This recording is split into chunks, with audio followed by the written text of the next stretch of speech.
Hello, welcome to the Gatecrash episode of Set Musings. So it's nice to be back to the regular schedule. As you can hear, my voice is back on the mend. Still got a bit of a tickle, so I've got a drink which you might occasionally hear me sip.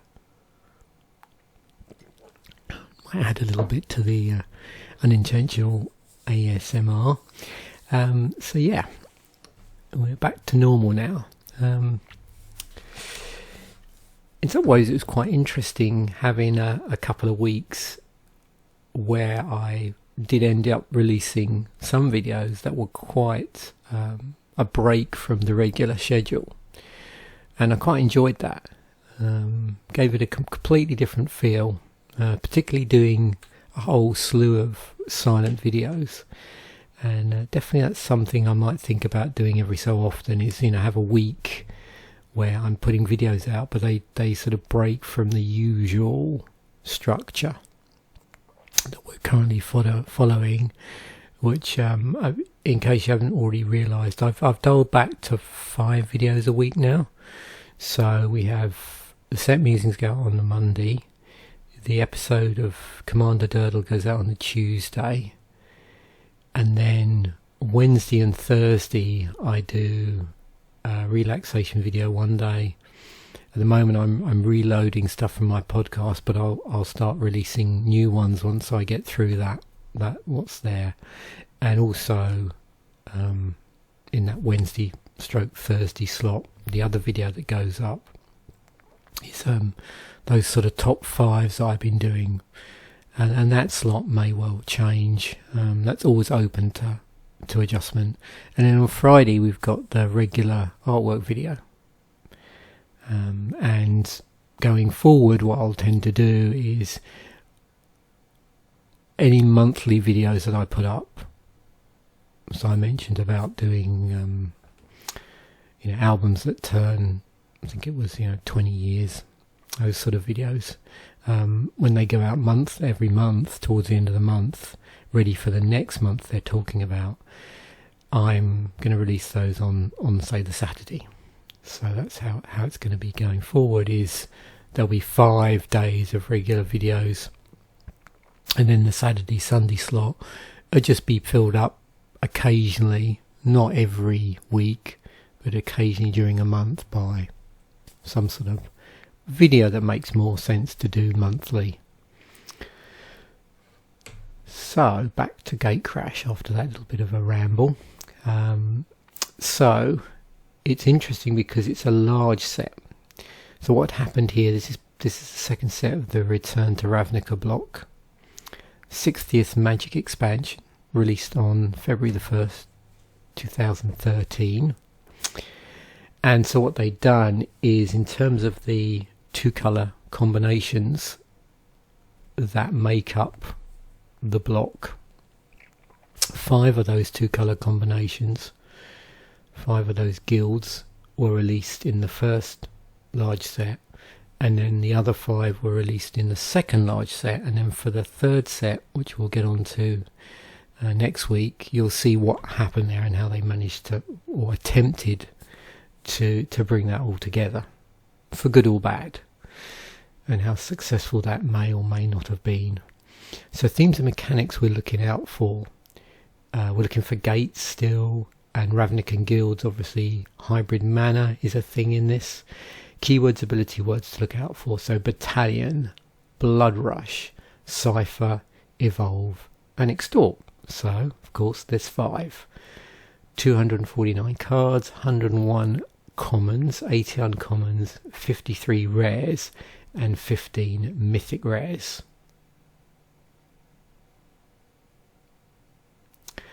Just an aside, and I don't always mention this, if you're just interested chronologically beyond the Return to Ravnica block, after Gatecrash came out in terms of Magic product, that's when the Sorin versus Tibalt dual deck came out, and the previous dual deck to that was the Mirrored Impure versus New Phyrexia dual deck. So if, like me, I was a big fan of the dual decks back in the day. it's quite sad when they went away, and I've actually got all of them. I should revisit those. That would really be an interesting silent video to do with the artwork, actually, the dual decks. Yeah, I'll put that on my list of things to do, because that could be real fun to go back over those. I know I've done unboxings, I think, from all of them, but to go back over them and do the silent walkthrough of the artwork, I think that might be really cool. So something to think about there. So,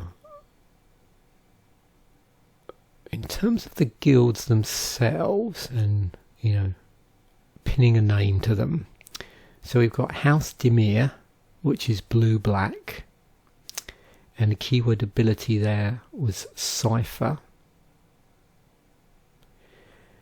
And also, often when people were talking about this block, there was also references to sub-themes. So within House Dimir, which is the blue-black one, you've got Grind, so target player reveals cards from top of their library until they reveal end land cards, then puts all the cards revealed this way into the graveyard. So it's a milling sub-theme, and all of these terms are in inverted commas. They weren't specifically referenced as a keyword. The keyword was Cipher, and we'll look at Cipher specifically and what that did. There was also a Graveyard Matters theme in blue-black. And we've got Gruul Clans, which is red-green, which has Blood Rush. And there was a number of lands you control sub-theme going on there.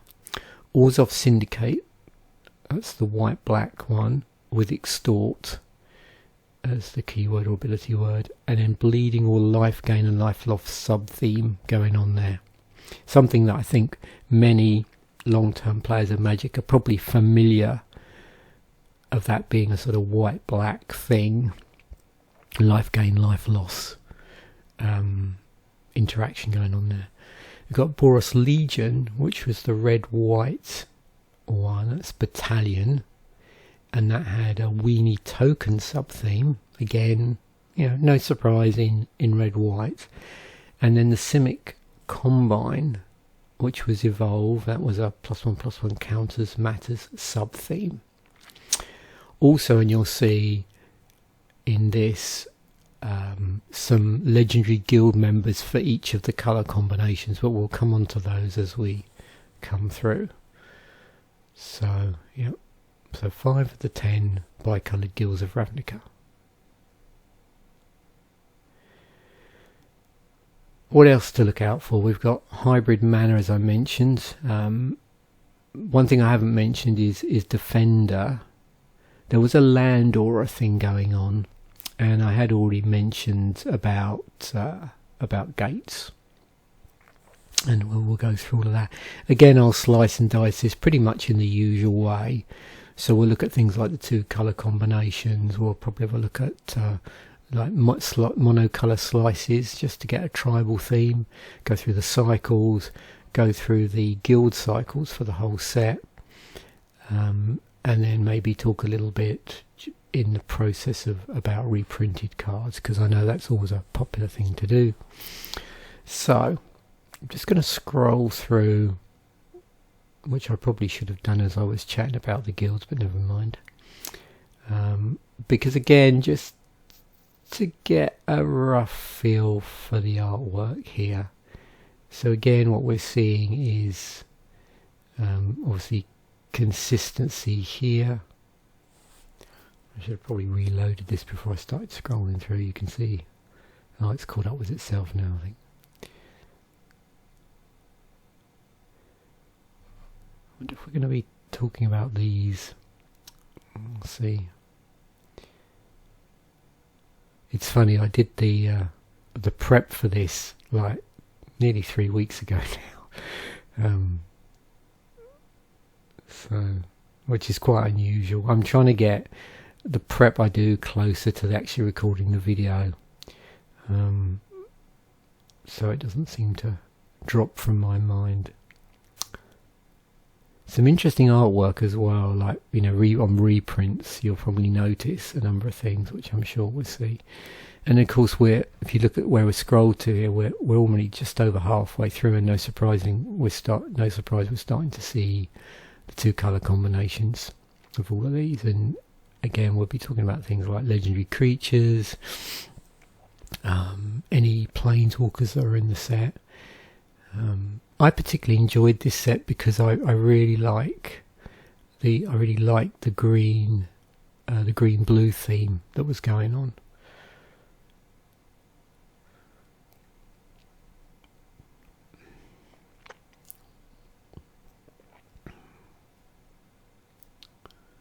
In fact, I find a lot of these, those interesting colour combinations.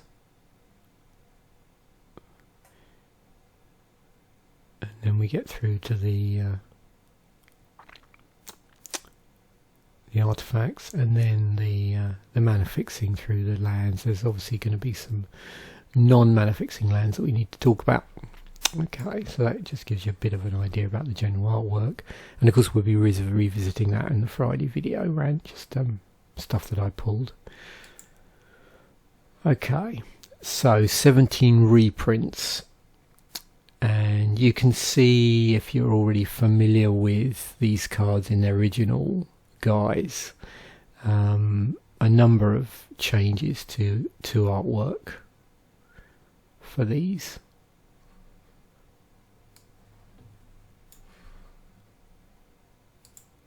So 232 cards which aren't reprints. Okay, in terms of the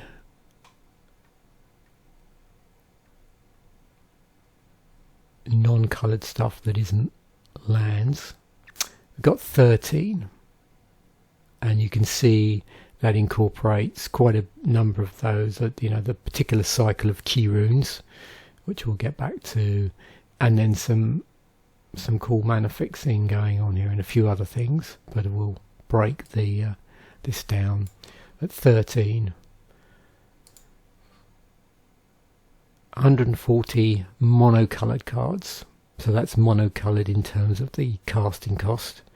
Now it may be the case that some of these have a second colour in an activation cost. Also, interestingly, with Extort, which obviously had implications in terms of colour identity within Commander and EDH, because it doesn't specifically have the colour placed anywhere outside of the reminder text. So that was a bit of a break because of the positioning of this and the reminder text. So this can be played in a mono white deck. At least it could do, unless they've changed the rules since I last looked. But yeah.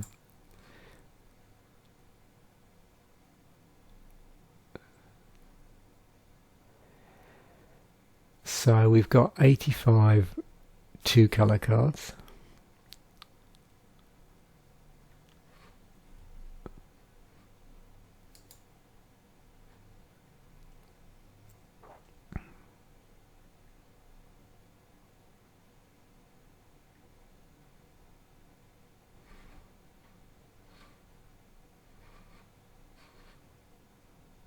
Yeah, I've just checked the rulings actually as I'm bringing this up. So the hybrid white-black mana symbol does not change the card's identity.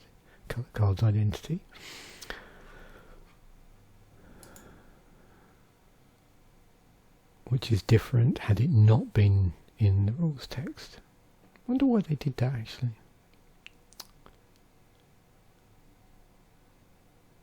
Must be the wording, I suppose.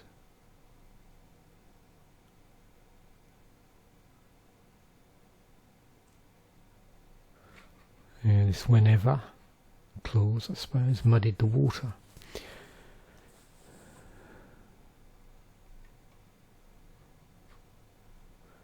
Yep, so as we've seen already, a number of multicolour cards, which is two colours, 85 cards.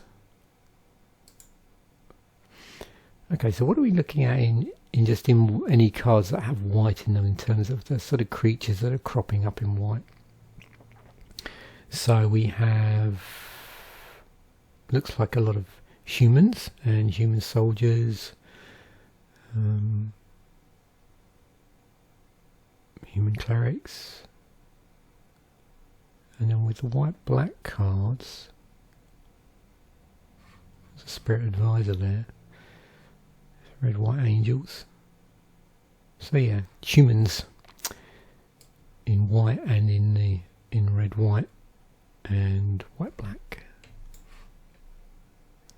Moving on to blue, 33 cards. Yeah, quite a wide range here. We've got a number of ones with the wizard subtype, but you can see we've got, it's all over the shop really. We've got jellyfish, birds, homunculus, a few humans, illusion, fairy, drakes, a mutant wizard and a merfolk wizard. Now, being in case of the blue cards or blue black, we've got horrors here. More humans, vampire wizards, skeleton, and then the green blue, getting human wizard. Yeah, so quite a diverse set of creature types here in cards which have blue in them. Black, spirits, zombies, bats, more zombies, another horror.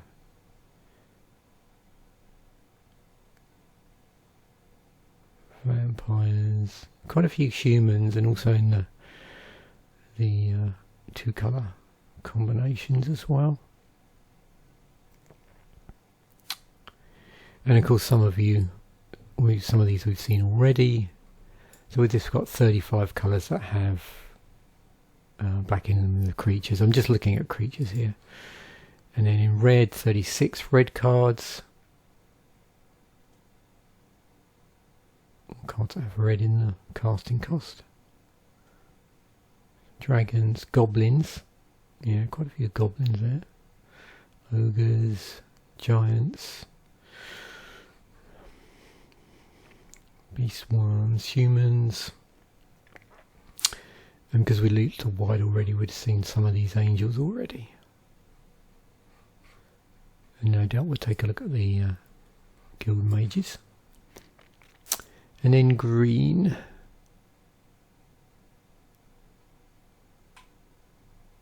There's a few elves here and humans. But again, quite a diverse set of different creature types and different subtypes as well. Number of beasts and elementals, as you'll see already from what some of the stuff we've looked at. And this reference we're seeing to mutants as well. The Leviathans here. And you can see here we've got the guild watermarks present. So large creatures, or sorry, big spells. So I consider a big spell in this instance referencing back to the way it was used in Zendikar block, particularly Rise of the Eldrazi, to be anything bigger than 6, so 7 and bigger. I know sometimes it's often thought as 8 and bigger, but I'm just using that definition as it was used in Zendikar and keeping to that. So we've got 11 here. These are in order at the moment in terms of casting cost. So lowest we've got these are 7. And then we're going right up to 12 for Enter the Infinite. So looks like most of them are creatures, as you can see. We've got a number of avatars, interestingly enough. These primordials. And then just a sorcery. And one of these, as you can see, is a legendary creature. Interestingly, here that there's a lot of spells around the 7 CMC mark actually. So all the primordials, and then we've got 3 other cards as well, and then 2 8 mana cards, and then this big thing I mentioned earlier. I mentioned that the gates were a thing, so you'll see that in 2 ways. One is obviously through the guild gates, which are of this land type of gate, but also there are a number of cards that reference gates in some ways.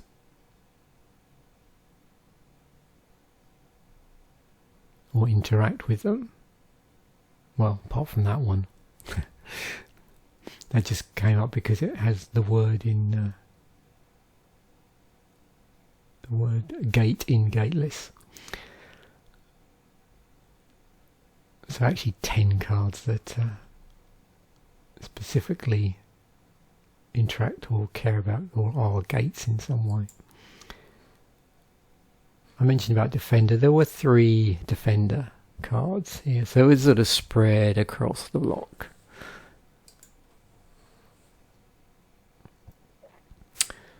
Okay, so just to get an idea about that, the numerical quantity. So we've got 17 blue-black cards. We have 17 red-green, both in terms of regular and hybrid mana. We have 17 black-white or white-black, however you like to think about that. And then, oops, we've got 17 red-white, so pretty equal there.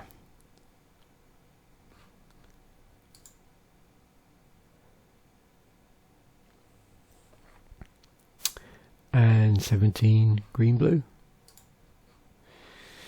15 hybrid mana cards. And as you can see, looks like that's spread evenly, so 3 of each.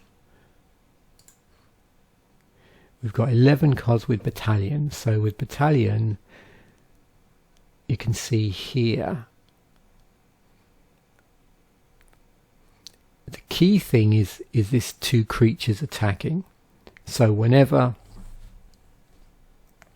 the card, you can see there's a self-reference going on here, and at least 2 other creatures attack, then this card, the named card if you like, gets something, and you can see it's different across here, so there's some bonus, and you see that in white and red, and then in red-white. So 11 of those on there, and of course nicely indicated by the watermark. So I always like that. It's always handy when you're drafting those watermarks. Blood Rush was a red-green thing. So with Blood Rush, you can see common denominator here is this discard thing. So you discard the card here. You can see it referencing itself. And then by doing that action, you get something, a bonus to something else. Now notice there's also a cost involved here, whereas with Battalion there wasn't an additional cost. So with Blood Rush there is.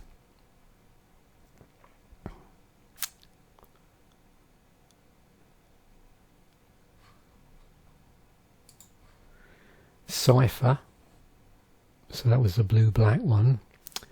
So let's have a look then. So Cipher then, so you can see here Cipher is attached to, in this case they're all sorceries, so obviously the spell's doing something,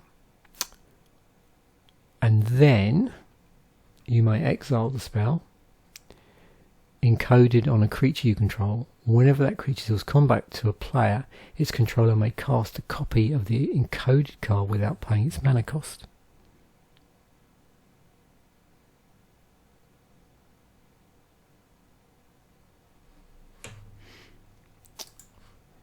And then evolve, probably my favourite thing in the set. So 11 cards would evolve. This was the blue-green thing. And so whenever a creature enters the battlefield under your control, if that creature has greater power or toughness than this creature, put a +1/+1 counter on this creature.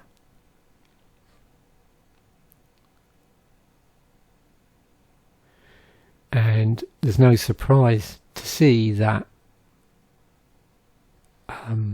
these creatures had either low power or low toughness or a bit of both, because obviously you want them to evolve.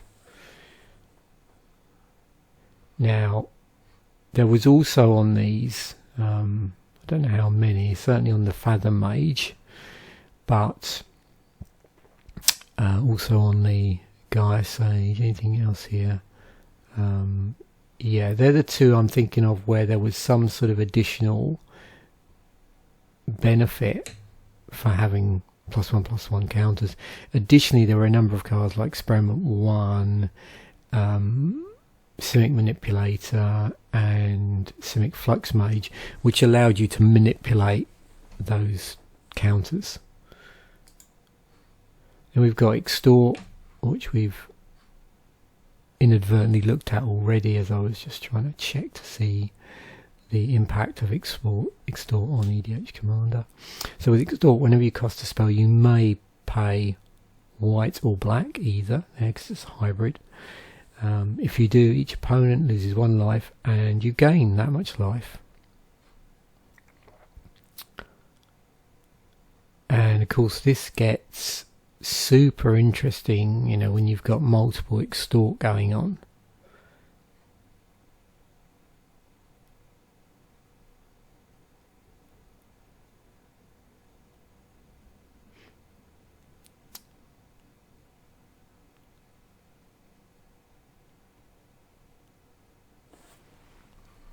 So I'm just trying to remember the reason why I've sort of paused there. I can remember playing quite a bit of Magic the Gathering online around the time of this set, and I'm sure there was a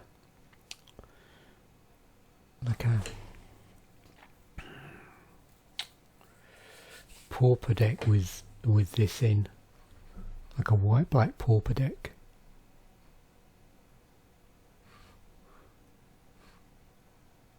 I suppose you could build quite an interesting white-black pauper Extort deck, actually.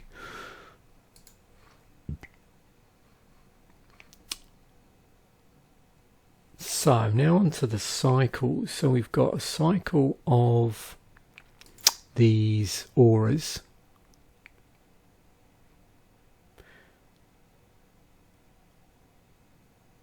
Here.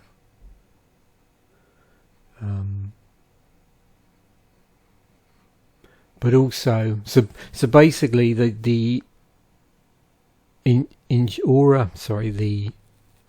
aura theme that was in the block was part of a sort of a cycle as well. So it formed. So all of the cards that had that were part of the cycles.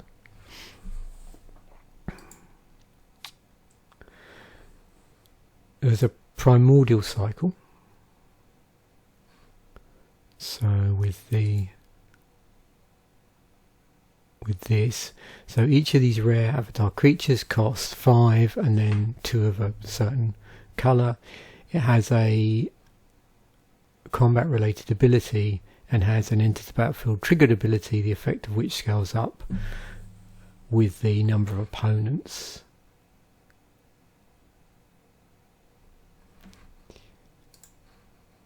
Cycle of Denizens. Each of these common creatures has a triggered ability which triggers whenever a creature of colour enters the battlefield under your control. So a creature of their particular colour.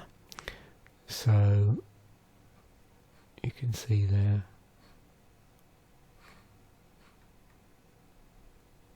And that's a common.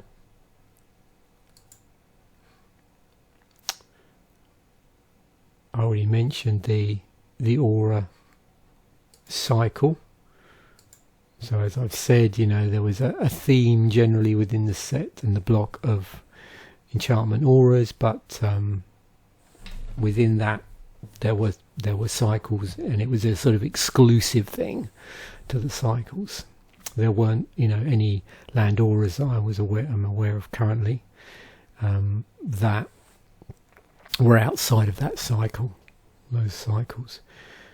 They grant each of these aura enchants a land and grants that land an activated ability with a tap in its cost, or a triggered ability which triggers when that land is tapped.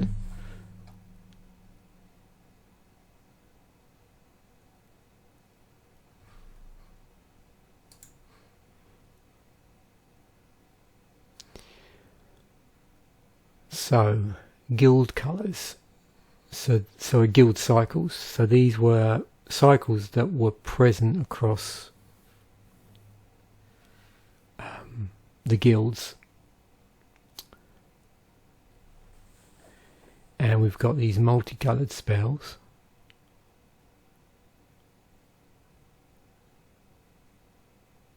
So we've got multicoloured X spells. Now you'll notice there's a variability in the rarity here.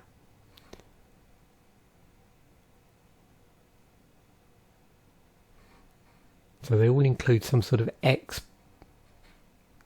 casting cost, and that's reflected in the rules, in the rules text. But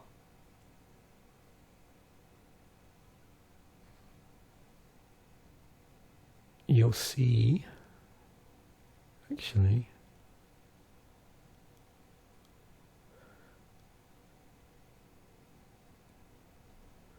I think there was an additional one, because just to muddle things up here, there was also, was it Nimbus Swimmer?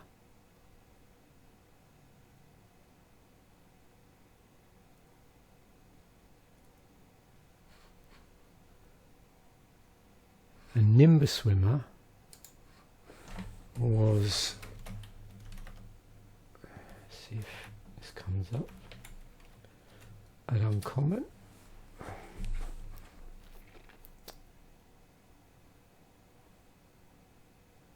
Yeah.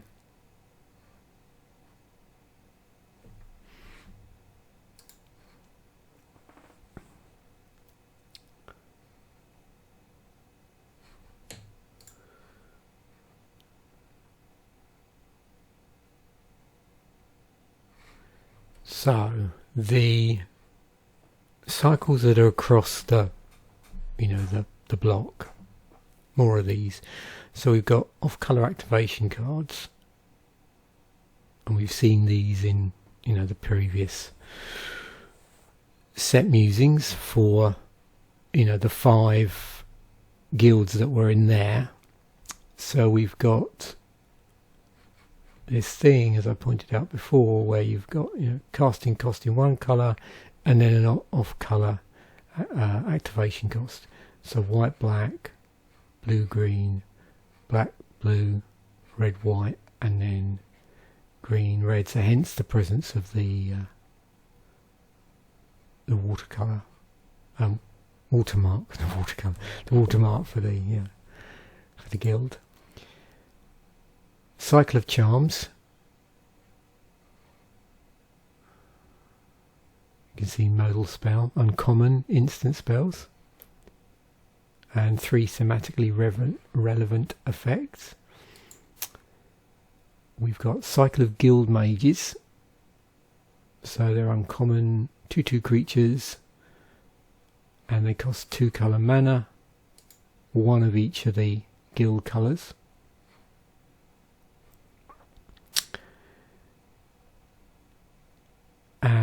and it has 2 activated abilities that cost both colours of the guild and are thematically related to both of the colours of the guild.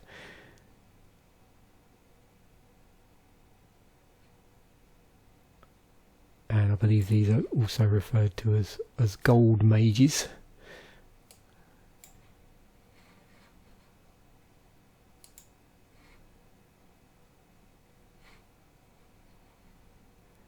Then we have the guild masters.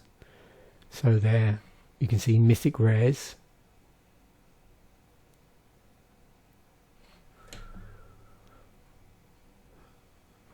And they're legendary creatures. And they represent the current leader of the respective guild.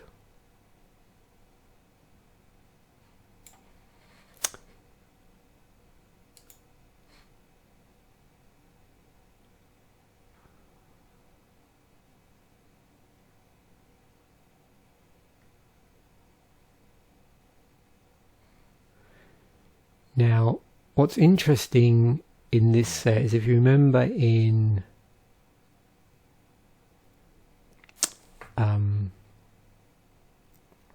when I went through Return to Ravnica, there was something called Guild Champions, and what's curious here is that the Guild Champions crop up in the last set, in the set after this one, so the set after Guild Gatecrash. So we'll get to see those when we come onto that set. So if you're looking out for guild masters, not in this set.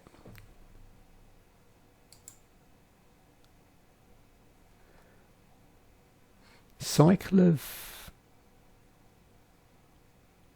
oh, sorry. What I forgot to say. So I might have misspoke there. So if you're looking out for guild champions, not in this set. There were guild masters and guild mages, but no guild champions in this set. But what we've got here, another cycle that goes across the block, the first 2 sets, is these multicoloured spells at Mythic. So 2 colours of each of the guilds.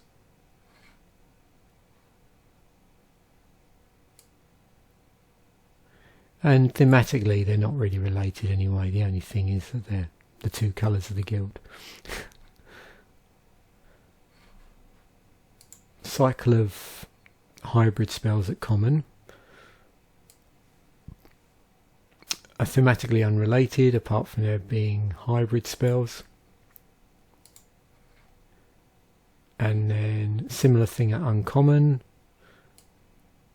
Hybrid spells, they're not really thematically related in any way. But you'll notice, not surprisingly, they've got the guild watermarks. And a cycle of rare ones. Same thing.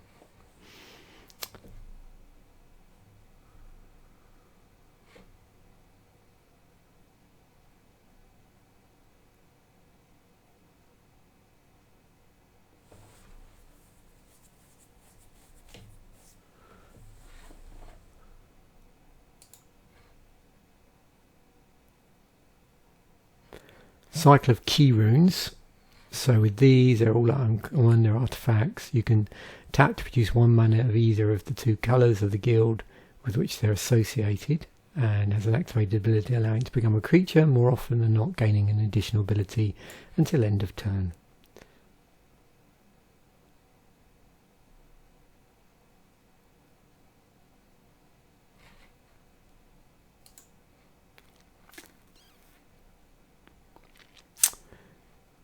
cycle of shock lands. So the other 5 that we first saw in the previous set of the block. Rare non-basic dual lands, 2 basic land types as well. Notice they reference the land types here, which makes them, you know, have additional utility, if you like, in terms of cards that reference fetching specific land types. And then at common we have the guild gate. So these come into the battlefield tapped, and then once they're untapped you can tap them for either of the colours relevant to the particular guild.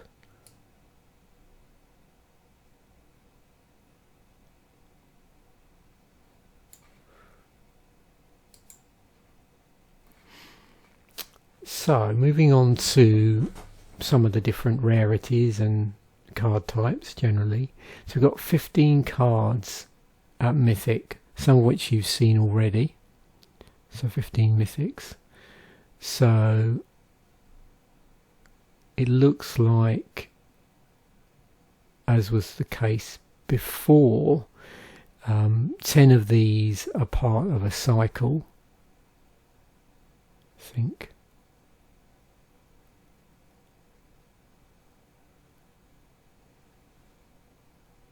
Well, at least 5 of them, actually, thinking about it. I'm just looking through here and seeing if...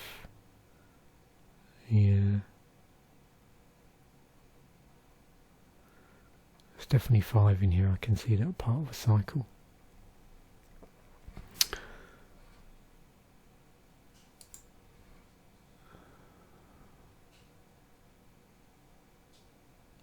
So we've got 11 non-basics in the set. So 10 we've seen already. The one we haven't seen would be Thespian Stage. So taps, it adds colourless to your mana pool, but for 2 and tap it becomes a copy of a target land and gains this ability.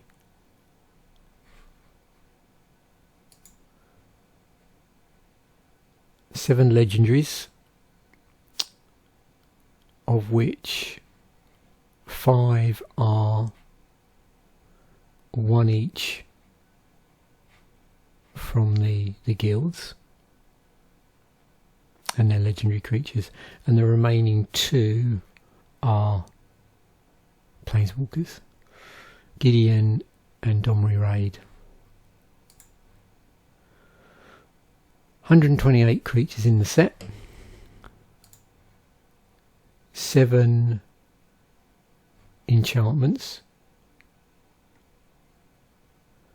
no blue enchantment,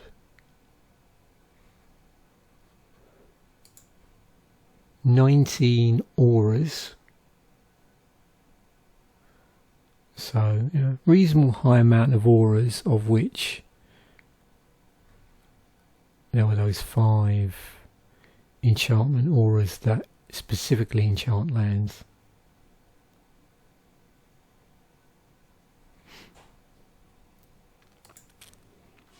Got 2 artifact creatures, 3 pieces of equipment, 8 regular artifacts, of which 5 of those are key runes and the other ones are Prophetic Prism, Razor Tip Whip and Glaring Spotlight. So you can get a feel already, and no surprise, there's quite a nice amount of mana fixing going on through either lands or through artifacts. So we've got 40 instants. Just looking through quick, you can see the usual things. So we've got, destruction of block creatures in white, damage prevention, these sort of little pump spells with flying and first strike, some bounce in blue. Blue always does interesting destruction spells like this, where it gets rid of the creature but then gives you something else, or converts the creature to something else. Tap down, we've got some conditional counter spells and other things that maybe fit a bit thematically within the set. here's our sort of black removal. So we've got sacrifice spells, destruction, some sort of conditional destruction there, tied in with the casting cost. And in terms of red, you see the usual asymmetric pump or direct damage, some sort of conditional damage, and then interesting combinations here. We've got damage stapled together with life gain prevention, and then in green counters fog, destroying artifacts or enchantments, life gain. Again, you sometimes see pump in green, but here you can see it's done in combination with reach as well, graveyard recursion, and then we've got a number of obviously 2-color cards here which combine up various things together. So lots of instant utility going on here. That's very flexible across the introduces interesting flexibility in the different guilds. Obviously we've got charms here, so they've got that sort of modal aspect to them, which is always handy. 31 sorceries, again, usual sort of things you'd see at sorcery speed. Some of these obviously have got the particular guild abilities stapled to them. And then again, when we get onto the 2-color cards, the sort of meshing together of utility that you'd see in each of the 2 colours.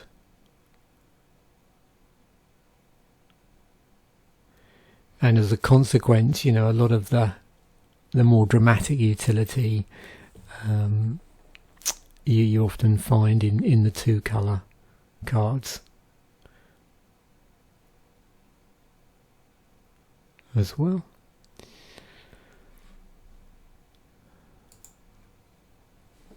So yeah, back to all the cards, 249 cards. In terms of the stuff we also usually look at, so price wise, we've got not excessively, so you won't be surprised to see the shock lands being the cards that are the more expensive ones. So all of these, if we scroll them, we've got Aurelia, which is clocking in at around $19, Lord of the Void 18, and then the rest of the shock lands. Alkaline Tyrant, and that's when we sort of drop below the $10 mark. Cryptghast in here. I seem to remember at one point this was pretty expensive from what I remember. It's been reprinted in Commander 2014. A number of these also ended up in those guild kits.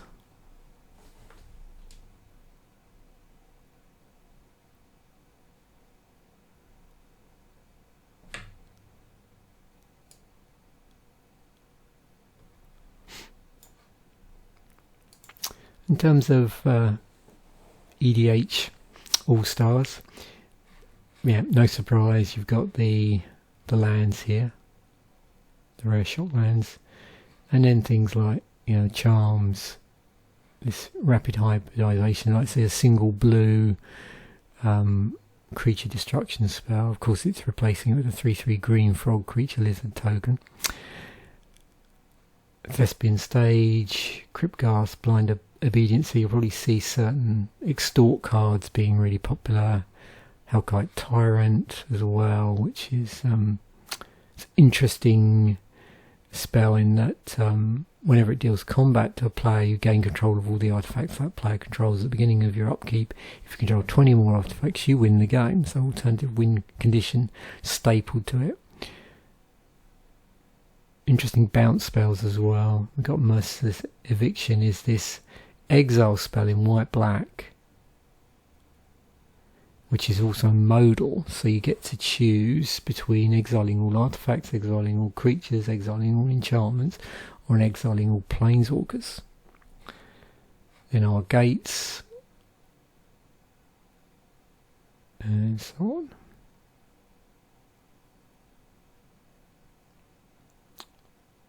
So yeah, that's one thing you probably notice is the interesting utility that you gain from this particular set and the colour combinations, through the colour combinations. In terms of what's coming up for the rest of the week, oh, actually, sorry, before we get there, let's just talk a little bit about the precons in here. Let me just, so yep, scroll down. I want to look at the colour breakdown, so you can see here why this breaks down. We've got 2 decks are allied colours and 3 are enemy colours. So we've got blue, black, red, green, white, black, white, red, blue, green, and then event deck's still a thing, so white, red, and then this 3 colour event deck. But again, with the event decks, they didn't necessarily stick quite so tightly to the theme of the set that they were released around. So let's have a look at these intro packs.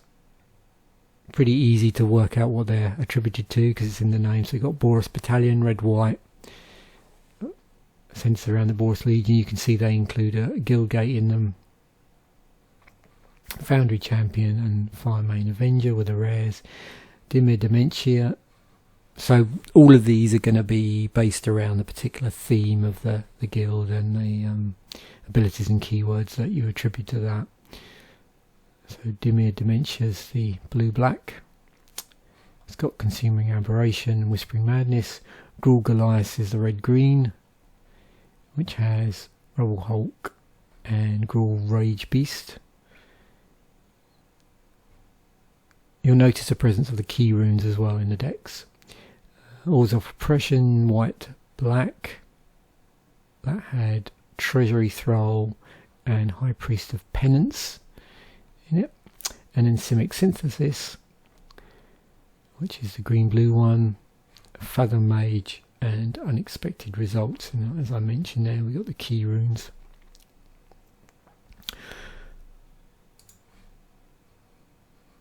So the event decks, let's have a look. We had firstly Rally and Rout, so red, white. So this one did revolve around the Boros Legion with 3 or more creatures as early and as often as possible.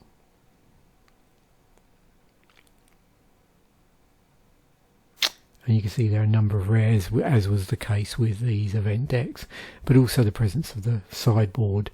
But again, it pulled from across sets that were released before, or blocks that were released before, this set and the block it was in. And Simic, Thrive, and Thrash. So it's green, blue, but I thought there was a 3rd colour in this. Yeah, there is a mountain. There is a mountain in here as well. So obviously, we've also got 2 Evolving Wilds, and we've got a Simic Guildgate. So my guess is here we've got some additional red spells. There's certainly one here in the sideboard. Oh, there we go, red, green, Ground Assault.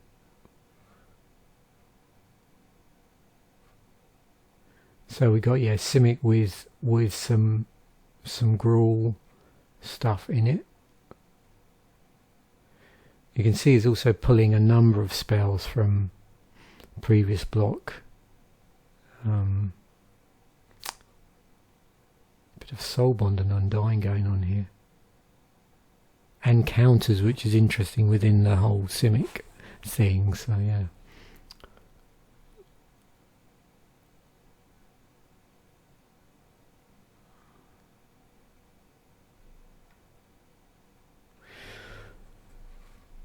So that's the event decks. And then in terms of Tuesday's video, so here's my seed for Gatecrash episode. I've decided to choose Prime Speaker Zagana, so green blue. As I mentioned, I did particularly like green blue in this set, and so I've included here all of the particular cards that had evolve on them,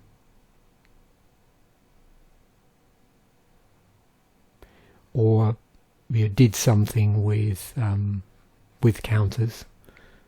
So you can see there's a couple here. We don't have the set watermark on them, but they do play around with counters in some way. And you can see there's quite a number of spells here which have interesting utility. So I'm going to start off with our seed, and then go from there and see what the algorithm suggests. I've obviously included the any land that might be playable in here. And we're starting off with around 35 lands, so it'd be interesting to do that. So there we have it. That's the Gatecrash set musings. Thanks once again for watching. Bye for now, and I will catch you in the next episode.